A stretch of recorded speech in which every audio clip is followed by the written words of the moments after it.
तो hello everyone, welcome back in this video. आज की इस वीडियो सेशन में आप सभी लोगों का स्वागत है। तो आज की इस वीडियो में हम सबसे इम्पोर्टेंट टॉपिक, सबसे इम्पोर्टेंट इलेक्ट्रॉनिक्स कंपोनेंट के बारे में डिस्कस करने वाले हैं, जिस इलेक्ट्रॉनिक्स कंपोनेंट का नाम है डायोड। तो आज की वीडियो में जानने वाले हैं डायोड होता क्या है, डायोड का क्या एप्लीकेशन है, डायोड ना होगा तो क्या क्या हो सकते हैं। इन सभी चीजों के बारे में आज की इस वीडियो में एक एक करके डिस्कस करने वाले हैं। तो आप लोग बने रहें इस वीडियो को लास्ट तक, ताकि आप लोग इस डायोड के बारे में अच्छे तरीके से समझ पाए। तो बिना समय गवाए हुए इस वीडियो का शुरुआत करते हैं। तो सबसे पहले डायोड क्या है। डायोड एक दो टर्मिनल वाले इलेक्ट्रॉनिक्स कंपोनेंट होते हैं। दो टर्मिनल कौन कौन, एक एनोड होते हैं और एक कैथोड होते हैं। अब ये एनोड, ये कैथोड क्या होता है, और अपनी भाषा में हम बता देते हैं। एनोड यानी कि पॉजिटिव टर्मिनल और कैथोड यानी कि निगेटिव टर्मिनल। अब हमको निगेटिव भी नहीं समझ में आया, आपने अपनी भाषा में ठंडा तार जानते होंगे, वही निगेटिव टर्मिनल है। अब ये दो टर्मिनल इलेक्ट्रॉनिक्स कंपोनेंट है, यहाँ तक क्लियर है, ठीक है। अब आते हैं आगे। ये है सो यूनिडायरेक्शनल होता है। अब यूनिडायरेक्शनल क्या होता है, यानी कि आपको एग्जांपल दिखलाते हैं। अगर आप कोई बड़े इवेंट में जाते हैं तो मान लीजिए उसमें दो गेट लगे हुए, एक एंट्री का और एक सब कुछ खत्म होने के बाद आप तो बाहर निकलेंगे।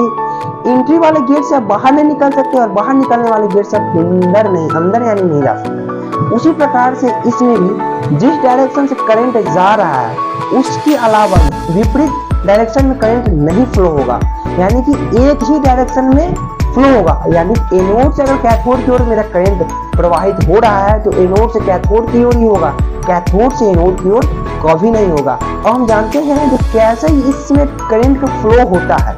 अगर एनोड पे हम पूरे मतलब वोल्टेज ज्यादा कर दे कैथोड की अपेक्षा से, तो ये फॉरवर्ड वाइज में हो जाएगा, और फॉरवर्ड वाइज में होने के कारण ये जो मेरा डायोड है जो करंट फ्लो होने देता है। यानी कि हम कह सकते हैं मेरा जो डायोड है वो फॉरवर्ड वाइज में फॉरवर्ड वाइज में मेरा करंट फ्लो होने देता है। और अगर एनोड का जो पोटेंशियल है जो है सो कैथोड के पोटेंशियल से डाउन यानी कम हो जाए, तो ये है सो रिवर्स वाइज हो जाएगा, और रिवर्स वाइज में मेरा डायोड है सो करंट फ्लो नहीं होने देता। इसका उपयोग हम कहाँ पे करते हैं, तो इसका उपयोग रेक्टिफिकेशन में करते हैं, रेक्टिफायर में करते हैं। तो इसका रेक्टिफायर क्या है, तो नॉर्मल से एग्जांपल में क्या आपको दिखलाते हैं। आपने एक चार्जर देखा, मोबाइल का चार्जर देखा ही होगा, क्योंकि वीडियो जो इस फोन में देख रहे हैं उस फोन को चार्ज करने के लिए चार्जर की आवश्यकता पड़ती है।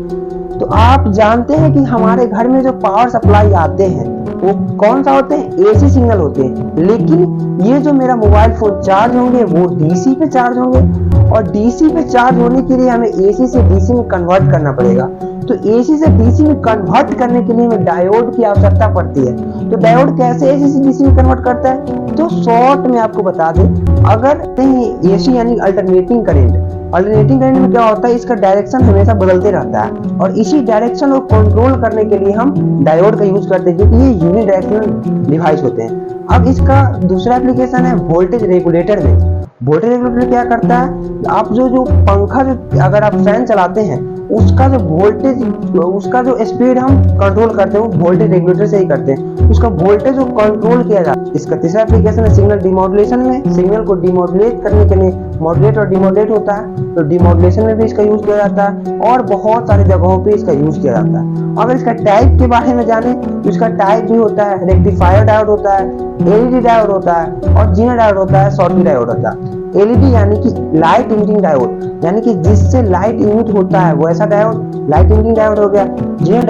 जीना डायोड एक वोल्टेज रेगुलेटर के रूप में करते हैं। वोल्टेज रेगुलेटर में हम जीना डायोड का ही ज्यादातर यूज करते हैं, और एक शॉर्टकी डायोड होता है। वीडियो में इतना ही, मिलते हैं अगले वीडियो में, तब तक के लिए जय हिंद, जय भारत।